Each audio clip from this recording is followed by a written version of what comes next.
ഏകമദ്യത്തിന് യേശുക്രിസ്തുവാണ്. പക്ഷേ മാനുഷികമായ കാര്യങ്ങൾക്കുള്ള, രക്ഷാകരമായ കാര്യമല്ല, മാനുഷികമായ കാര്യങ്ങളില്ലേ, നമുക്ക് വീടില്ല, ജോലിയില്ല, വിവാഹം ഒക്കണില്ല, മക്കളില്ല, രോഗമാണ്, ഇതൊക്കെ മാനുഷിക കാര്യമല്ലേ.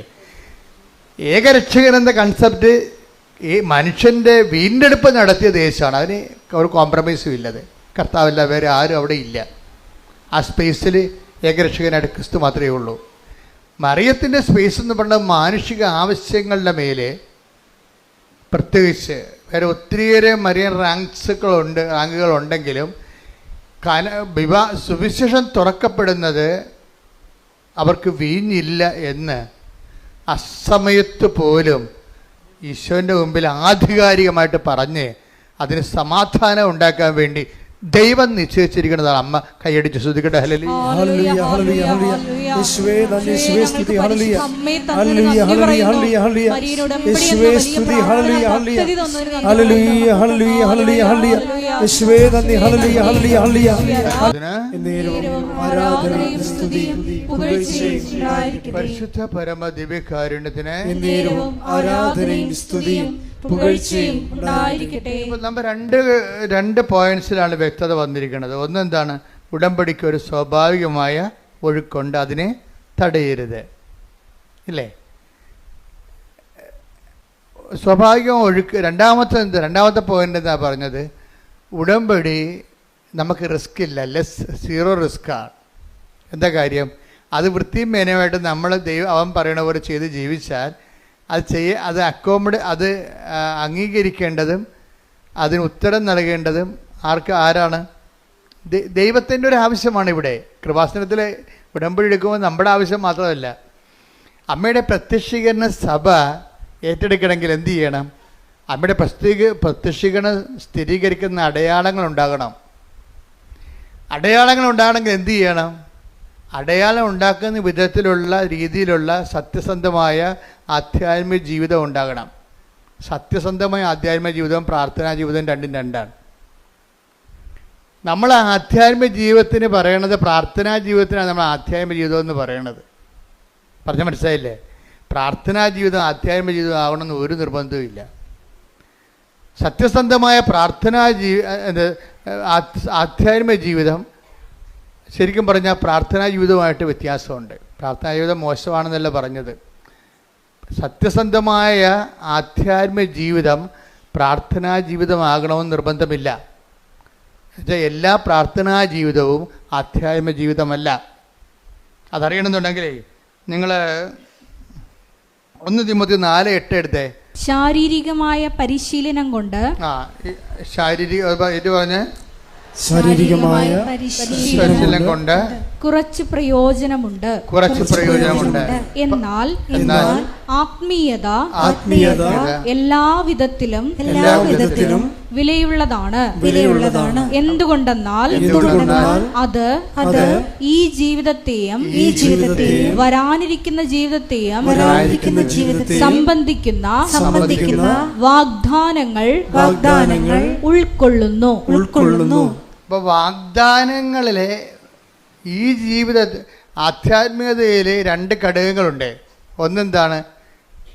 ഈ ജീവിതത്തെ അത് അഡ്രസ്സ് ചെയ്യുന്നുണ്ട്.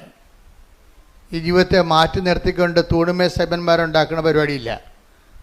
ഇപ്പം ചില ആൾക്കാർ സമൂഹത്തിൽ നിന്ന് പൂർണ്ണമായിട്ട് വിട്ടുമാറിയിട്ട് ജീവിതത്തിൻ്റെ മുഴുവൻ ആഗ്രഹങ്ങൾ ബലി ചെയ്തുകൊണ്ട് സമൂഹത്തിൽ തന്നെ സ്വയം ഡിപ്രൈവ്ഡായിട്ട് വേറെ ഒരു ലോകത്ത് സ്വന്തം ഈശ്വരാനുഭവത്തിലേക്ക് പോകുന്ന അങ്ങനെ ഒരു സംഭവം ബൈബിളിലില്ല.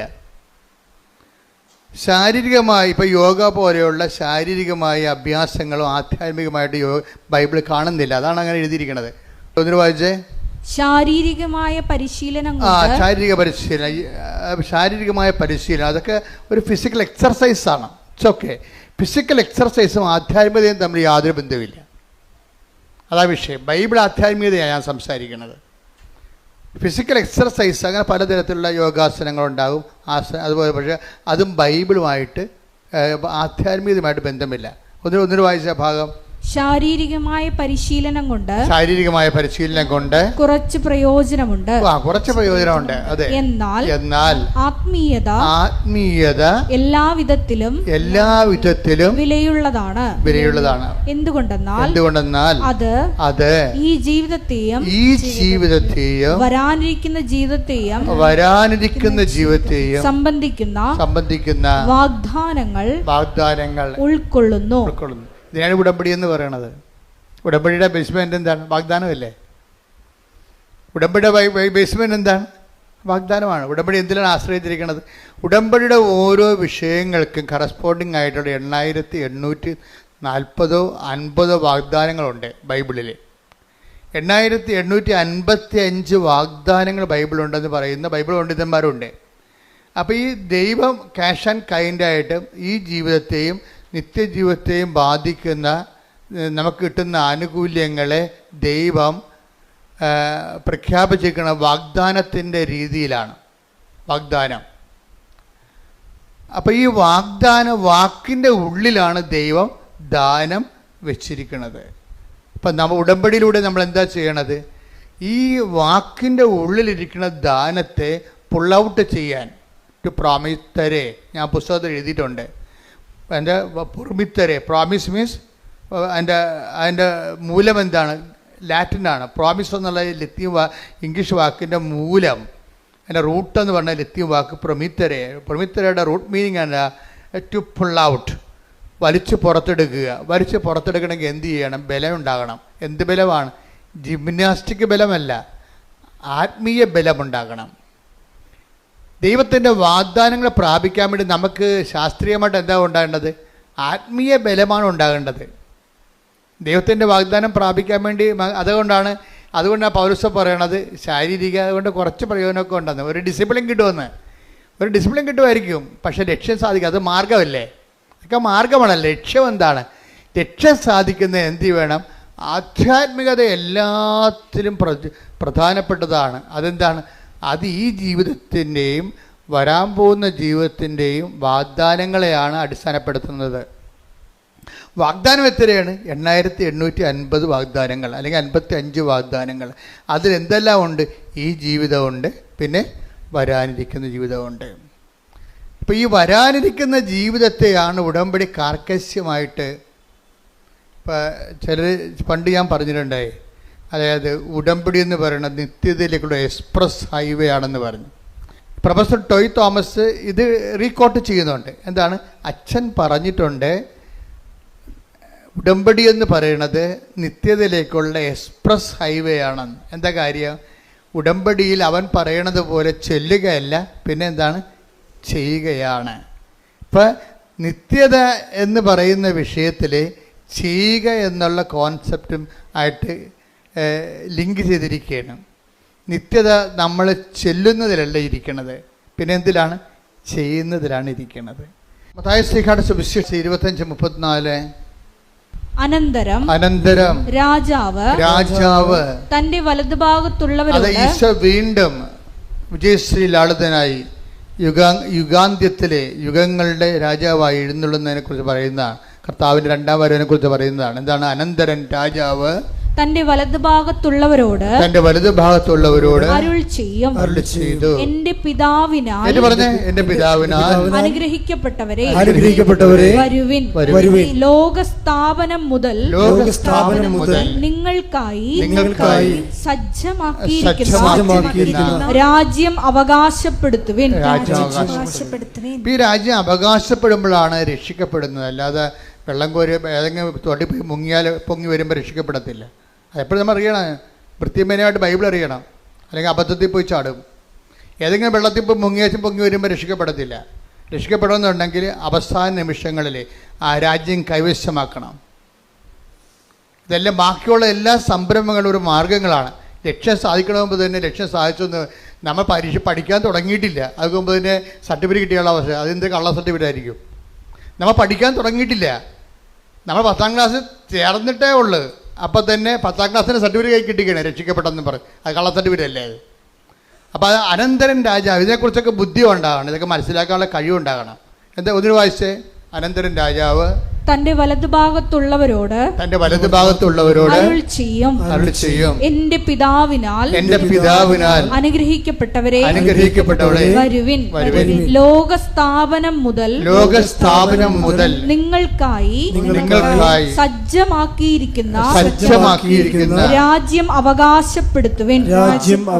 ഈ രാജ്യം അവകാശപ്പെടുത്തും. കർത്താവിന്റെ കൂടെ നിത്യതയോളം ജീവിക്കാനുള്ള വാഴുവിനുള്ള അവകാശം പ്രാപിച്ചു കഴിയുമ്പോഴാണ്, രാജ്യം അവകാശപ്പെടുമ്പോഴാണ് ഒരു ആത്മാവ് രക്ഷിക്കപ്പെടുന്നത്. ശരിക്കും പറഞ്ഞു അതാണ് സഭയുടെ നിലപാട്, സത്യസന്ധമായ നിലപാട്.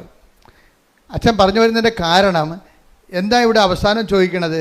നിങ്ങൾ ചെയ്ത കാര്യങ്ങളാണ്, ചൊല്ലിയ കാര്യങ്ങളല്ല. ഉടമ്പടി വിജയിക്കണത് അതാണ്. അവസാനം കർത്താവ് നമ്മളോട് ചോദിക്കണത് എന്താണ്? നമ്മൾ ചെയ്ത കാര്യങ്ങളാണ്. ഞാൻ രോഗിയായിരുന്നു, നിങ്ങൾ എന്നെ സന്ദർശിച്ചു. ഞാൻ നഗ്നനായിരുന്നു, നിങ്ങൾ എന്നെ ഉടുപ്പിച്ചു. എനിക്ക് വിശന്ന്, നിങ്ങളെനിക്ക് ഭക്ഷണം തന്നു. ഇപ്പോൾ ആൾക്കാർ ഏറ്റവും വലിയ ഞങ്ങൾ കാരുണ്യപ്രവൃത്തി പറയുമ്പോൾ ഈ നഗ്നനെ ഉടുപ്പിക്കുന്ന പോലെ തന്നെയാണ് അറിവില്ലാത്തവർക്ക് അറിവ് പകർന്നു കൊടുക്കുന്നത്. ഇപ്പോൾ 2-3 സാക്ഷി ഞാൻ കേട്ടു. ഇന്നലെ ഒരു നോൺ ക്രിസ്ത്യനായിട്ടൊരു മോൾ പറഞ്ഞ്, ഞാൻ ചെയ്യുന്ന ഏറ്റവും നല്ല നന്മ പ്രവൃത്തി എന്ന് പറയുന്നത് എല്ലാവരെയും കൊണ്ട് ഞാൻ എൻ്റെ കൂട്ടുകാരെ കൊണ്ട് ഞാൻ ജർമ്മൻ പഠിപ്പിക്കും. എന്നിട്ട് ഞാൻ അവർക്ക് ട്യൂഷൻ എടുക്കും. ഞാൻ തന്നെ അവർക്ക് ട്യൂഷൻ എടുക്കും. അതാണ് അറിവില്ലാത്തവരെ പഠിപ്പിക്കുകയാണ് സംഭവം. ഇപ്പോൾ ഓരോരുത്തർക്കും നമുക്ക് ചെയ്യാൻ പറ്റുന്നതാണ് ചെയ്യാൻ പറ്റുന്നത് എപ്പോഴും. അതായത് ഈ കാരുണ്യപ്രവർത്തികൾ 7 എന്നല്ല, 7 70,000 ഉണ്ട്. അവർക്ക് ചെയ്യാൻ പറ്റുന്നത് അവൾ ചെയ്തു. ആരാണ്? ഈശോ പറഞ്ഞത് എന്താണ്? ഇപ്പം ചെയ്യാൻ പറ്റുന്നതെല്ലാമാണ് ഉടമ്പടി ചെയ്യേണ്ടത്. ഇപ്പം യൂദാസ് പറഞ്ഞില്ലേ, വൈ ദിസ് വേസ്റ്റ് എന്ന് ചോദിച്ചില്ലേ? കർത്താവിൻ്റെ പാദാന്തികത്തിൽ ബെഥനിയിലെ മറിയം സുഗന്ധം പൂശിയപ്പോൾ എന്താ പറഞ്ഞത്? Why this waste? എന്തിനാണ് ഈ ഇങ്ങനെ വേസ്റ്റ് ആക്കണ പണം? പാവത്തിന് കൊടുക്കാൻ പാടില്ല എന്ന് ചോദിക്കുമ്പോൾ കർത്താവിൻ്റെ ഉത്തരവ് എന്താണ്? അവൾക്ക് ചെയ്യാൻ, take the word of God, മർക്കോസ് 14:8, ഇവൾക്ക് സാധിക്കുന്നത് ഇവൾ ചെയ്തു. എന്റെ സംസ്കാരത്തിന് വേണ്ടി അവൾ എന്റെ ശരീരം മുൻകൂട്ടി തൈലം പൂശുകയാണ് ചെയ്തത്. അപ്പൊ ഈശോ അഡ്മിറ്റ് ചെയ്തിരിക്കുന്നത് 7 കാരുണ്യ പ്രവൃത്തികളല്ല. എന്താണ്? ഓരോരുത്തർക്കും ഇവിടെ 700 കോടി മനുഷ്യരുണ്ടെങ്കിൽ 700 കോടി മനുഷ്യർക്കുള്ള 700 കോടി സാധ്യതകളുണ്ട്. നിങ്ങൾക്ക് ചെയ്യാം. ഇപ്പോൾ ആ മാളെന്ത് ചെയ്യുന്നതിനെ പറഞ്ഞ അശ്വതി എന്താ പറഞ്ഞത്? എനിക്ക് ജർമ്മൻ പഠിപ്പിക്കുന്നതാണ് എൻ്റെ ഒരു സാധ്യത. അതുകൊണ്ട് ഞാൻ എൻ്റെ കൂട്ടുകാരെ വിളിച്ചിരുത്തിയിട്ട് അവർക്ക് ജർമ്മൻ B1 പഠിപ്പിച്ചു കൊടുക്കും. നമ്മൾ B2 പാസ്സായതാണ്. അപ്പോൾ അതുകൊണ്ട് B1 പഠിപ്പിച്ചു കൊടുക്കും.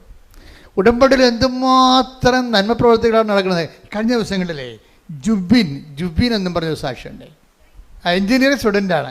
4 സപ്ലി ഉണ്ടായിരുന്നു കക്ഷിക്ക് ഉടമ്പടി എടുക്കുമ്പോൾ. അപ്പോൾ ഉടമ്പടി എടുത്തു കഴിഞ്ഞപ്പോൾ പുള്ളി അത് 7 സപ്ലി ആയിട്ട് കൂടി. അപ്പോൾ ജുബിൻ പറഞ്ഞേ അത് ഞാൻ മൈൻഡ് ചെയ്യില്ല. എന്താണ്? ഇപ്പം മാതാവിൻ്റെ കൂടെ ഉണ്ടല്ലോ. അപ്പോൾ ഉടമ്പടി എടുക്കുമ്പോൾ ഒരാളിനുണ്ടാണ് ചിലപ്പോൾ ഫസ്റ്റിൽ വണ്ടി ഒന്ന് അല്പം പുറകോട്ട് പോകും. മനസ്സിലായില്ലേ? എപ്പോഴും ശ്രദ്ധിച്ചേക്കണം.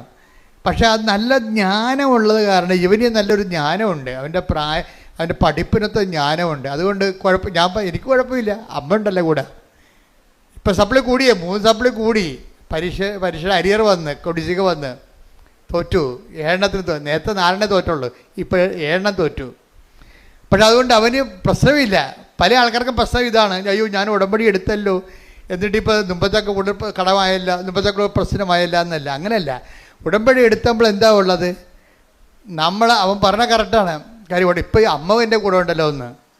അപ്പം ദൈവം എപ്പോഴും ശ്രദ്ധിക്കേണ്ടത് ഉടമ്പടിയുടെ ബേസിക്കായിട്ടുള്ള സംഭവം എന്താണ്? പ്രസൻസ് തന്നെയാണ്.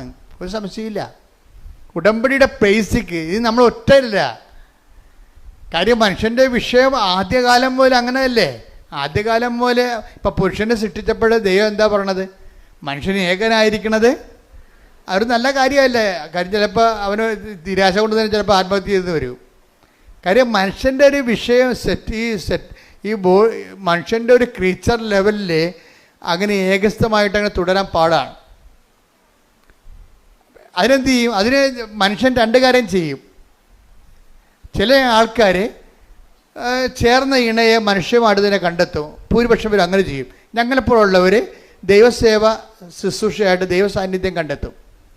പക്ഷെ നിങ്ങൾക്കറിയാം, ഞങ്ങളെ ജയിക്കണ പാടിൽ നിങ്ങൾ ചിലപ്പോൾ തോറ്റുപോകണമെന്നല്ല ഞാൻ പറയണത്. അതായത് നിങ്ങളെ ഒരു ഇണയെ തിരഞ്ഞെടുത്തെന്ന് വിചാരിച്ചോ, ഈ ഇണയെ തിരഞ്ഞെടുത്തെന്ന് വിചാരിച്ചാലും ശരി, ഇണ ഉണ്ടെങ്കിലും ചില സമയത്ത് ഇണയില്ലാത്ത പോലെ നമുക്ക് ഫീൽ ചെയ്യും. ദൈവികതയിൽ അതില്ല. ഒരിക്കൽ തിരഞ്ഞെടുത്ത് കഴിഞ്ഞാൽ എന്നും കുന്നും നമുക്ക് ബോധം ഉണ്ടെങ്കിൽ, നമുക്കിതിനെക്കുറിച്ച് സത്യസന്ധമായിട്ടാണ് നമ്മൾ ജീവിതം കമ്മിറ്റ് ചെയ്തിരിക്കണമെന്നുണ്ടെങ്കിൽ ഈ സാന്നിധ്യത്തിന് ഗ്യാരണ്ടീഡാണ്. പക്ഷെ വിവാഹത്തിലുള്ള സാന്നിധ്യം ഗ്യാരണ്ടീഡ് അല്ല ശരിക്കും പറഞ്ഞാൽ. അതുകൊണ്ട് നല്ല ശരിക്കും റിസ്ക് ഇല്ലെങ്കിൽ വിവാഹ ജീവിതം ആധ്യാത്മിക ജീവിതത്തെക്കാൾ പാടായിട്ട് വരും. ഇപ്പം ഇന്നലെ ഒരു ചേച്ചി എന്നോട് പറഞ്ഞ്, അച്ഛാ എൻ്റെ ജീവിത പങ്കാളി മറ്റ് സ്ത്രീകളുമായിട്ട് ബന്ധമുണ്ട്, അവിശ്വസ്തതയാണെന്ന് പറഞ്ഞു. അതാണ് അവർ ഉദ്ദേശിക്കുന്നത്. ജീവിത പങ്കാളി കല്യാണം കഴിച്ചതാണ്, അപ്പോൾ എന്നാലും ആ ചേട്ടൻ മറ്റു സ്ത്രീകളുമായിട്ട് ബന്ധമുണ്ടെന്ന് പറഞ്ഞു. അപ്പോൾ ഞാൻ ചേച്ചിയോട് പറഞ്ഞ്, ചേച്ചിക്ക് എത്ര വയസ്സുണ്ടെന്ന് ചോദിച്ചു. അപ്പോൾ പറഞ്ഞു 43. ഞാൻ പറഞ്ഞു കണ്ടാൽ 63 തോന്നുന്നില്ല എന്ന് പറഞ്ഞു. അതെന്താ കാര്യം, എന്താ അങ്ങനെ പറഞ്ഞത്? ശരിയാണ്. ഞാൻ പോയി ഒന്നുമില്ലെങ്കിൽ നിങ്ങൾ പോയി ഡൈയെങ്കിലും ചെയ്യാൻ പറഞ്ഞു. എന്ന് വെച്ചാൽ അവരൊരു അമ്മാമ പരുവത്തിലിരിക്കുകയും അവർക്ക് അതിൻ്റെ ആവശ്യമില്ലേ, മര്യാദയ്ക്ക് ജീവിക്കാവേ. നമ്മൾ ശ്രദ്ധിക്കണം അല്ലേ? നമ്മുടെ പുരുഷൻ അല്ലെങ്കിൽ നമ്മുടെ സ്ത്രീ മറ്റൊരു ജീവിത പങ്കാളി തേറി പോകുന്നത് എന്തുകൊണ്ടാണ്? പോകാതിരിക്കാനുള്ള പ്രാഥമിക നടപടി ആരാ ചെയ്യേണ്ടത്? നമ്മളാ ചെയ്യേണ്ടത്. നിങ്ങളുടെ വീടിൻ്റെ വാതിക്ക് താക്കോൽ പോയിട്ട് കൃപാസന വാതിക്കോ നോക്കിയാൽ താക്കോൽ കിട്ടുക. അതാണ് പ്രശ്നം. നിങ്ങൾ ചെയ്യാനുള്ള സംഭവം. ഞാൻ ഇവിടെ ചേച്ചിയോട് പച്ചമ നടത്തി പറഞ്ഞ്, എൻ്റെ സ്വഭാവം നിങ്ങൾക്ക് അറിയാവില്ല. അപ്പോൾ അവിടെ തന്നെ കാര്യങ്ങൾ പറയും. ദൈവികമായ കാര്യങ്ങളാണ് ദൈവികമായിട്ട് സംസാരിക്കും, മാനുഷികമായ കാര്യങ്ങളാണെങ്കിൽ മാനുഷികമായിട്ട് സംസാരിക്കും. ഇപ്പോൾ പണ്ട് ഞങ്ങൾ അപ്പോൾ ഉടനെ ചേച്ചി കാര്യം മനസ്സിലായി. നിങ്ങൾ ചില ചേച്ചിമാരുടെ ഒരു പ്രശ്നം വന്നത്, ഇനിയിപ്പോൾ എന്നാ നോക്കാനാണ്, കെട്ടി കഴിഞ്ഞത് പറയുകയും ചെയ്ത്, ഇനിയിപ്പോൾ ആരാ ബോധിപ്പിക്കാനാണ്? അപ്പോൾ ഇത്രയും നാൾ നിങ്ങൾ ബോധിപ്പിച്ചുകൊണ്ടിരിക്കുന്നത് കെട്ടാൻ പോണവനെ ബോധിപ്പിക്കാൻ പോകുകയല്ല ഞാൻ. പക്ഷേ ഇനിയാണ് ബോധിപ്പിക്കൽ കൂടുതൽ വേണ്ടി വരണത്. വിവാഹ ജീവിതത്തിലുള്ള റിസ്ക് അതാണ്. ഈ കെട്ടിയവളെയും കെട്ടിയവനെയും മരണം വരെ ബോധിപ്പിക്കേണ്ടി വരും. അതുകൊണ്ട് വൃത്തിമേനോട് ജീവിക്കണം, ബോഡി കറക്റ്റ് ചെയ്ത് ജീവിക്കണം. അതുപോലെ തന്നെ ഈ വിവാഹ ബന്ധത്തിൽ തന്നെ ശാരീരിക ബന്ധമുണ്ട്. അതിൻ്റെ പ്രധാനപ്പെട്ട ഒരു ലക്ഷ്യം തന്നെ അതാണ്. ലക്ഷ്യങ്ങളിൽ ഒന്ന് അതാണ്. അപ്പം അത് നമ്മൾ നമ്മളത് ശ്രദ്ധിക്കണം. നമ്മുടെ ബോഡി കറക്റ്റായി ജീവിക്കുക, അത് ഭംഗിയായിട്ടിരിക്കുക, ഷെയ്പ്പായിട്ടിരിക്കുക. ഇതൊക്കെയെല്ലാം ദൈവം നമുക്ക് തന്ന വാഗ്ദാനത്തിൻ്റെ ഭാഗമായിട്ട് നമ്മൾ ഏറ്റെടുത്തിൻ്റെ കടമയുടെ ഭാഗമാണ്. ഞാൻ എന്താ പറഞ്ഞതെന്ന് ചോദിച്ചു കഴിഞ്ഞാൽ, ഇങ്ങനെയുള്ള ഓരോ വിഷയങ്ങൾ ജീവിതത്തിൽ വരുമ്പോൾ ആദ്യം നമ്മൾക്ക് ചെയ്യാനുള്ള കാര്യങ്ങൾ നമ്മൾ ചെയ്യണം. എന്നിട്ടാണ് ദൈവദരിസ്ഥനെതിരെ വിഷയം അവലാദ്യമായിട്ട് വെക്കേണ്ടത്. നമ്മൾ ചെയ്യേണ്ടതിനെ കൊന്ന നമ്മുടെ ജീവിതത്തിൽ നമ്മൾ ഇനിയിപ്പോൾ 2 പിള്ളേരായിപ്പോയി, ഇപ്പം എന്നാ നോക്കാനാ, ആരെ ബോധിപ്പിക്കാനാണെന്ന്. ജീവിതകാലം മൊത്തം ബോധിപ്പിക്കലല്ലേ? ബോധിപ്പിക്കാതെ എങ്ങനെ ജീവിക്കും? പഞ്ചായത്തുകാരെ ബോധിപ്പിക്കാതെ നിങ്ങളുടെ വീട്ടിൽ നിങ്ങൾക്ക് താമസിക്കാൻ പറ്റുമോ? നിങ്ങളൊന്ന് വീടിൻ്റെ ഒരു ഇറക്കം എടുത്തു നോക്കിയേ. പഞ്ചായത്തുകാർ അപ്പോൾ ഒന്നും പറയും ബോധിപ്പിക്കാൻ ജീവിക്കാം. പച്ച വെള്ളം വേണമെന്നുണ്ടെങ്കിൽ വാട്ടർ അതോറിറ്റിയെ ബോധിപ്പിക്കാൻ ജീവിക്കാൻ പറ്റുമോ? ഇല്ല. എല്ലാം ബോധിപ്പിച്ചേ ജീവിക്കാൻ പറ്റത്തുള്ളൂ. അപ്പോൾ നമ്മുടെ ജീവിതകാലം മുഴുവൻ മനുഷ്യനെയും ദൈവത്തെയും ബോധിപ്പിച്ച് മാത്രമേ ഈ പച്ചയായിട്ടുള്ള ജീവിത യാഥാർത്ഥ്യങ്ങളെ ഓവർടേക്ക് ചെയ്തിട്ട് കാര്യമില്ല. അതിനെ ഫേസ് ചെയ്യാണ് വേണ്ടത് ബുദ്ധിപൂർവമായിട്ട്. ശ്രുതിക്കട്ടെ ഹല്ലേലൂയ. പരിശുദ്ധ പരമദിവ്യകാരുണ്യത്തിന് ആരാധനയും സ്തുതിയും പുകഴ്ചയും ഉണ്ടായിരിക്കട്ടെ. പരമദിവ്യകാരുണ്യത്തിന് ആരാധനയും സ്തുതിയും പുകഴ്ചയും ഉണ്ടായിരിക്കട്ടെ. അപ്പോൾ എന്താ പ്രശ്നം വെച്ച് കഴിഞ്ഞാൽ, ഈ ആധ്യാത്മികത നേരത്തെ പറഞ്ഞ പോലെ തന്നെ ഈ ചില മനുഷ്യർ ആധ്യാത്മികത സ്വീകരിക്കാൻ ഇത്തിരി താമസിക്കും. അപ്പോൾ അവരോട് നിങ്ങൾ ഓർക്കും, ജോസഫ് എന്താ ഇങ്ങനെ ജഡികമായിട്ട് സംസാരിക്കണമെന്ന് ചോദിക്കും. ചിലങ്ങനെ മനസ്സിൽ വിചാരിക്കുമെന്നുണ്ടാകും, ഇങ്ങനെയാണോ ഇതിൻ്റെ ഉത്തരം? ഇതിങ്ങനെ തന്നെയാണ് ഇതിൻ്റെ ഉത്തരം. എന്താ പ്രശ്നം വെച്ച് കഴിഞ്ഞാൽ, മനുഷ്യന്മാർ പലരും ഈ ക്രിസ്തുവിനെ സ്വീകരിക്കുന്നതിൻ്റെ കാര്യത്തിൽ ഡിഗ്രീസ് ഓഫ് വേരിയേഷൻസ് ഒത്തിരി ഉണ്ട്. എല്ലാവരും ഒരേ രീതിയിലല്ല. ഇപ്പം നല്ലവണ്ണം ക്രിസ്തുവിനെ സ്വീകരിച്ചവരാണെങ്കിൽ അവർക്ക് പിന്നെ ഈ പ്രശ്നമില്ലല്ലോ, അവർ വേറെ ജീവിത പങ്കാളിത്തേക്ക് പോകത്തില്ലല്ലോ, അല്ലേ? നല്ലവണ്ണം ക്രിസ്തുവിനെ സ്വീകരിച്ചവരാണെങ്കിൽ പോകത്തില്ല. ക്രിസ്തുവിനെ സ്വീകരിക്കാത്ത ഭർത്താക്കന്മാരില്ലേ, ഭാര്യമാരില്ലേ? ഉണ്ടല്ലോ. അതായത് എടുത്ത് വചനെടുത്ത് 1 കൊറിന്ത്യൻസ് 2:14 എടുത്ത് ശ്രുതികട. ഹല്ലേലൂയ ഹല്ലേലൂയ ഹല്ലേലൂയ ഹല്ലേലൂയ. യേശുവേ നന്ദി, യേശുവേ സ്തുതി. ഹല്ലേലൂയ. യേശുവേ ആരാധന ആരാധന ആരാധന. 1 കൊരിന്തോസ് 2:14. 1 കൊരിന്തോസ് 2:14. ലൗകിക മനുഷ്യന് അതേ കിടക്കണം. എന്താണ് സംഭവം? ലൗകിക ഒന്ന് പറഞ്ഞേ. ലൗകിക മനുഷ്യന് ലൗകിക മനുഷ്യന് ദൈവാത്മാവിന്റെ ദാനങ്ങൾ ദൈവാത്മാവിന്റെ ദാനങ്ങൾ ഭോഷത്വമാകയാൽ വേറെ ചെടുത്തിമാരെ തിരക്കി പോണ ആ മനുഷ്യനോട് ഉടമ്പടിയെ കുറിച്ച് പറഞ്ഞ ഏക്കുക. എന്താ? അയാൾ ലൗകിക മനുഷ്യനാണ്. അയാൾ ലൗകിക മനുഷ്യനാണ്. അയാൾ ചിലപ്പോൾ കത്തോലിക്കനാകാം, പക്ഷേ അയാൾ ലൗകിക മനുഷ്യനാണ്. കാര്യം എന്താണ്? യഥാർത്ഥ ക്രിസ്ത്യാനി ജീവിത പങ്കാളിയെ വഞ്ചിക്കത്തില്ല. ഉറപ്പല്ലേ? ഉറപ്പല്ലേ? പിന്നെ പക്ഷെ അവൻ ക്രിസ്തുവിനെ സ്വീകരിക്കാൻ ആകണം. ക്രിസ്തുവിനെ സ്വീകരിച്ച ആളാണ്. അതുകൊണ്ടാണ് പറയുന്നത്. എന്ത് വായിച്ച്? ലൗകിക മനുഷ്യന് ദൈവാത്മാവിന്റെ 1 കൊരിന്ത്യൻസ് 2:14 ഏറ്റു പറഞ്ഞ ലൗകിക മനുഷ്യന് ദൈവാത്മാവിന്റെ ദാനങ്ങൾ ഭോഷത്വമാകയാൽ അവൻ അത് സ്വീകരിക്കുന്നില്ല. ഈ ദാനങ്ങൾ ആത്മീയമായി വിവേചിക്കപ്പെടേണ്ടവയാകയാൽ അവ ഗ്രഹിക്കാനും അവന് സാധിക്കുന്നില്ല. അപ്പൊ ഈ സീറോ ആയിട്ടുള്ള വിശ്വാസത്തെ ഉള്ള ആൾക്കാരെ ഉടമ്പടിയിലൂടെ പതുക്കെ, കാര്യം ഇന്ന് സീറോ ഫെയ്ത്തിലിരിക്കുന്ന ആൾക്കാരെ പെട്ടെന്ന് ഉടമ്പടിയിൽ, ഇപ്പം നമുക്കറിയാമല്ലോ, ഇപ്പം 8ാം ക്ലാസ് വെച്ച് 6ാം ക്ലാസ് വെച്ച് പഠനം നിർത്തിയെന്ന് വിചാരിച്ചോ ഇല്ലേ? അവർക്ക് 10ാം ക്ലാസ് അവരുടെ വയസ്സ് കഴിഞ്ഞിട്ടുണ്ടെങ്കിൽ 10-32 വയസ്സായിട്ടുണ്ടെങ്കിൽ ഗവൺമെൻറ് അവർക്കൊരു പ്രൊവിഷൻ കൊടുക്കും. എന്താണ്? 10ാം ക്ലാസ് നിങ്ങൾക്ക് എഴുതാവുന്ന. ഇപ്പോൾ ഉണ്ടായിരുന്നല്ലേ? അങ്ങനെ ഉണ്ടൊരു നിയമം അല്ലേ? ഇതുപോലെ തന്നെയാണ് BAയും MAയും ഒക്കെ. അവർ +2 പണ്ട് പാസ്സായതാണ്. പിന്നെ കുറേ കാലത്ത് ഗ്യാപ്പ് വന്നുപോയി. ഇപ്പോൾ വയസ്സ് കയറുകയാണെങ്കിൽ ഗവൺമെൻറ് അവർക്ക് MA എഴുതാനുള്ള അനുവാദം കൊടുക്കും. ഉടമ്പടി ഇതാണ് സംഭവം. ഉടമ്പടി ചെയ്യണത് ഇതാണ്. എന്താ കാര്യം? നിങ്ങൾക്ക് ഫെയ്ത്തിനൊപ്പം ക്രൊണോളജിക്കൽ ഇയർ, നിങ്ങളുടെ വയസ്സിനൊപ്പം നിങ്ങളുടെ ഫെയ്ത്ത് ഇയർ വളരുന്നില്ലെന്ന് വിചാരിച്ചോ? നിങ്ങളുടെ വയസ്സിനൊപ്പം ഇപ്പം നിങ്ങൾക്ക് 40 വയസ്സുണ്ട്. പക്ഷെ 40 വയസ്സുണ്ടെങ്കിലും പണ്ടത്തെ കർത്താവിൻ്റെ മാലാഖയും കലാപരിപാടിയൊക്കെ കയ്യിലുള്ളു. മനസ്സിലായില്ലേ? എന്ന് വെച്ചാൽ 8 വയസ്സിൻ്റെ ആധ്യാത്മിക വളർച്ചയേ ഉള്ളൂ. വയസ്സ് 40-40 നിങ്ങളുടെ ക്രൊണോളജിക്കൽ ഇയർ എന്ന് വെച്ച് കഴിഞ്ഞാൽ ജഡിക വളർച്ച, ജഡിക വയസ്സ് ആധ്യാത്മിക വയസ്സിൻ്റെ ചിലപ്പോൾ 5 ഇരട്ടിയാകാം. 8 40. 8 വയസ്സിൽ നിങ്ങൾക്ക് ഉണ്ടായിരുന്ന 8 വയസ്സെന്ന് പറയുമ്പോൾ 3ാം ക്ലാസ്സിൽ പഠിക്കുന്നു. ആ 3ാം ക്ലാസ്സിൽ പഠിക്കുമ്പോഴാണ് നമ്മൾ കർത്താവിൻ്റെ മാലാഖി കാര്യങ്ങളൊക്കെ പഠിക്കണം, വേദപുസ്തകം പഠിക്കണത്. പിന്നെ ആ മേഖലയിൽ പഠനങ്ങളൊന്നുമില്ല. വയസ്സിപ്പോൾ 40 ഇപ്പം എന്താ പറ്റിയിരിക്കണത്? ജഡിക വയസ്സ് വളർന്ന് വിശ്വാസ വളർച്ച 8ാം ക്ലാസ് വരെയേ ഉള്ളൂ. മനസ്സിലായ? ഇനി നമ്മൾ 40 വയസ്സിൻ്റെ പരീക്ഷ എഴുതണ ഒറ്റ ഉടമ്പടിയിലാണ് നമ്മൾ സംഭവിക്കണത്. ഇത് ഒറ്റ ഉടമ്പടിയിൽ അവൻ പറയണ പോലെ വചനം ജീവിച്ച് കഴിയുമ്പോൾ എന്നാ പറ്റും? 2 ദിവസത്തിനുള്ളിൽ തന്നെ ഇവന് വിശ്വാസ വളർച്ച 40 വയസ്സ് വരെ എത്തും. ശ്രുതികട. ഹല്ലേലൂയ ഹല്ലേലൂയ ഹല്ലേലൂയ ഹല്ലേലൂയ ഹല്ലേലൂയ.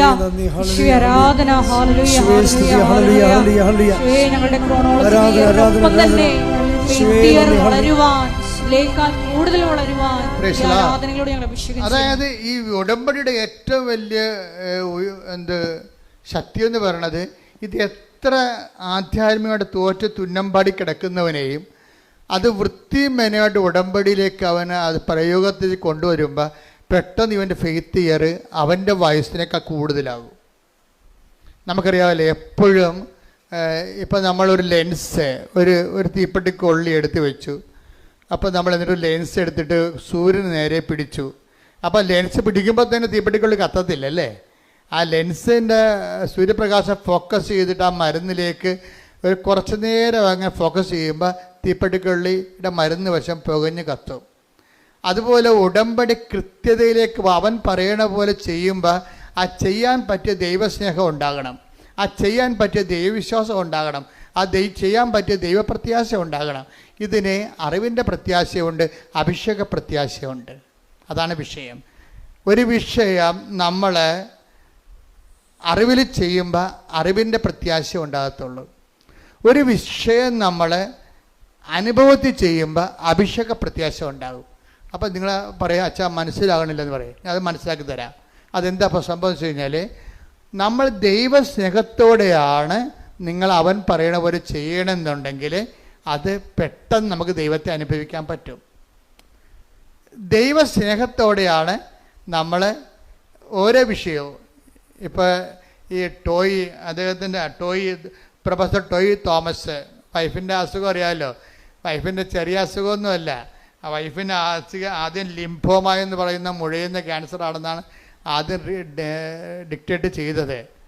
പക്ഷേ അതിൻ്റെ സ്കാനിങ് റിപ്പോർട്ട് വന്നപ്പോൾ എന്താ സംഭവിച്ചിരിക്കണമെന്ന് അറിയാം. അത് ആ രോഗം അഡിനോ കസിനോവ എന്ന് പറഞ്ഞ അതായത് ക്യാൻസറിൻ്റെ 5ാം സ്റ്റേജായി. 5ാം സ്റ്റേജായെന്ന് വെച്ചാൽ പിന്നെ ഇനി അതിന് മരുന്നില്ല, അതിന് റേഡിയേഷൻ ഇല്ല, കീമോ ഇല്ല, ഓപ്പറേഷൻ ഇല്ല, ഒന്നുമില്ല. ആകപ്പാടെ ഉള്ളതെന്ന് വെച്ച് കഴിഞ്ഞാൽ മരണം വരെയുള്ള പാലിയേറ്റീവ് കെയർ മാത്രമേ ഉള്ളൂ. ഈ പ്രൊഫസറിൻ്റെ വൈഫിൻ്റെ അവസ്ഥയാണ് പെട്ടെന്ന് പാലിയേറ്റീവ് കെയറിൽ മാത്രമായിപ്പോയി. കാര്യം ആ രോഗത്തിന് മരുന്നില്ല, കീമോ ഇല്ല, റേഡിയേഷൻ നടക്കത്തില്ല, ഓപ്പറേഷൻ ഇല്ല. അപ്പോൾ ഇതെല്ലാം ഈ ഒരു സിറ്റുവേഷനിലാണ് വൈഫും പ്രൊഫസർ ടോയ് തോമസും കൂടി ഉടമ്പടി എടുക്കുന്നത്.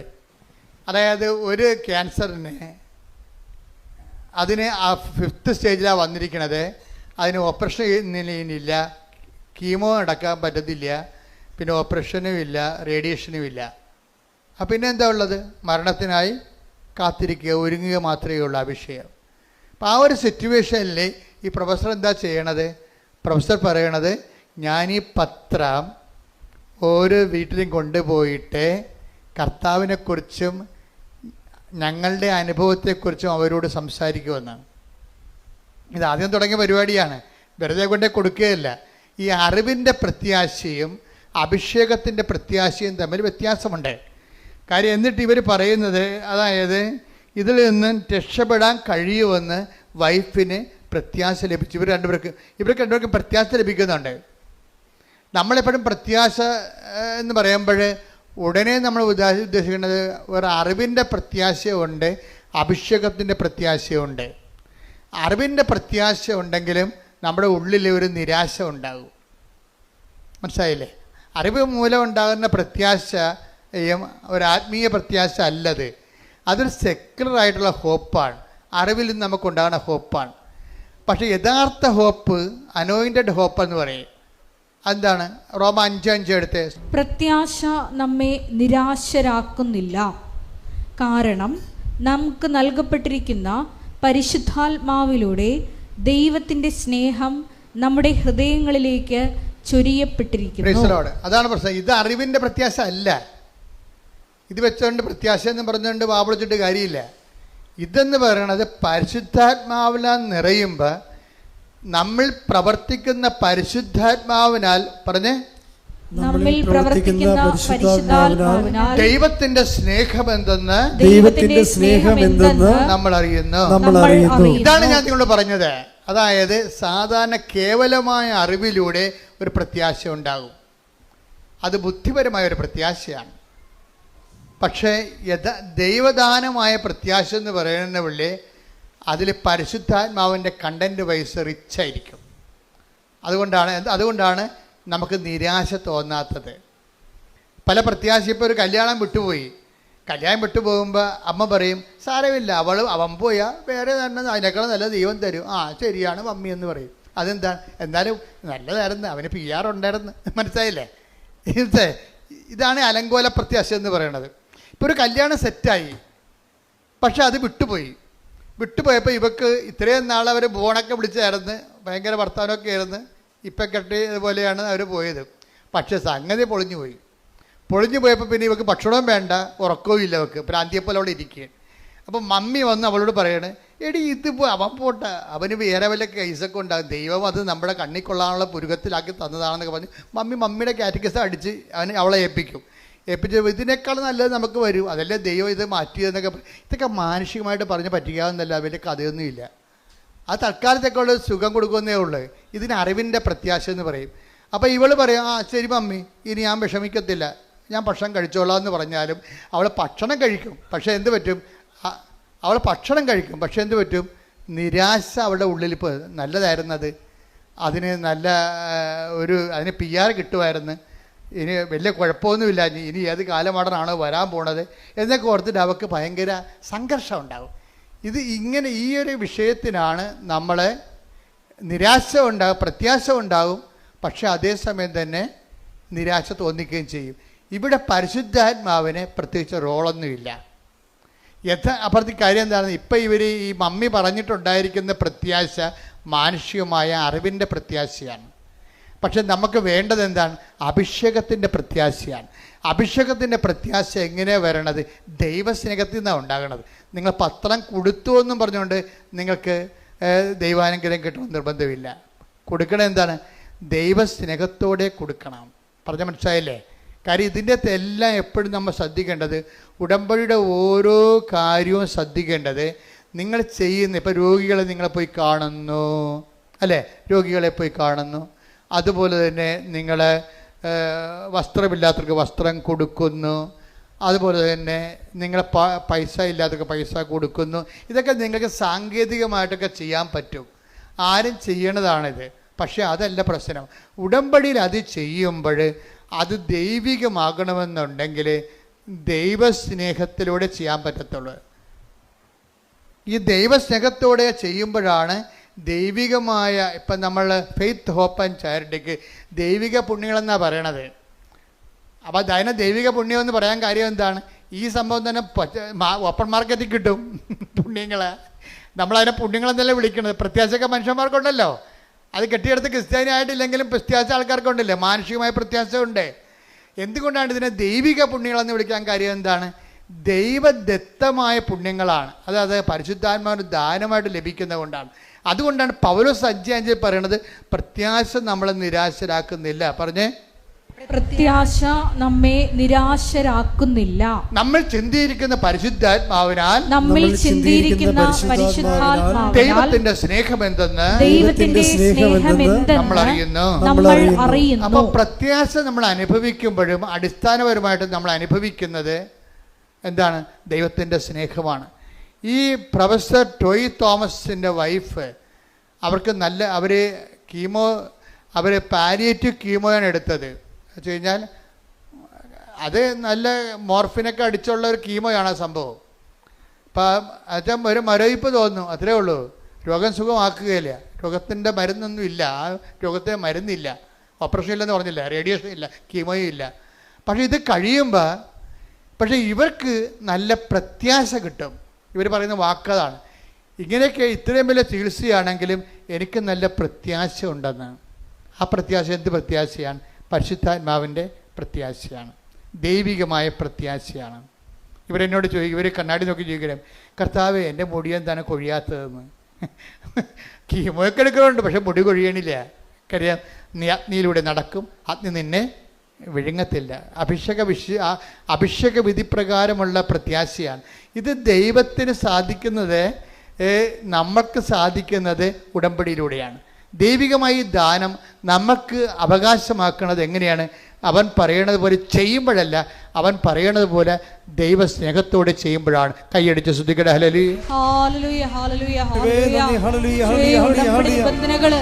ഏറ്റവും പ്രത്യാശയോടെ ദൈവസ്നേഹത്തോടെ ചെയ്യുവാൻ ഈ ആരാധനയിലൂടെ ആരാധനയും സ്തുതിയും കൈ നെഞ്ചത്ത് വെച്ചൊന്ന് ആത്മാർത്ഥത്തോടെ പ്രാർത്ഥിച്ചേ. കർത്താവേ, ഞങ്ങൾക്കെല്ലാവർക്കും അഭിഷേക വിധി പ്രകാരമുള്ള പ്രത്യാശയുടെ അഭിഷേകം ലഭിക്കാൻ ഞങ്ങളെ അനുഗ്രഹിക്കണമേ.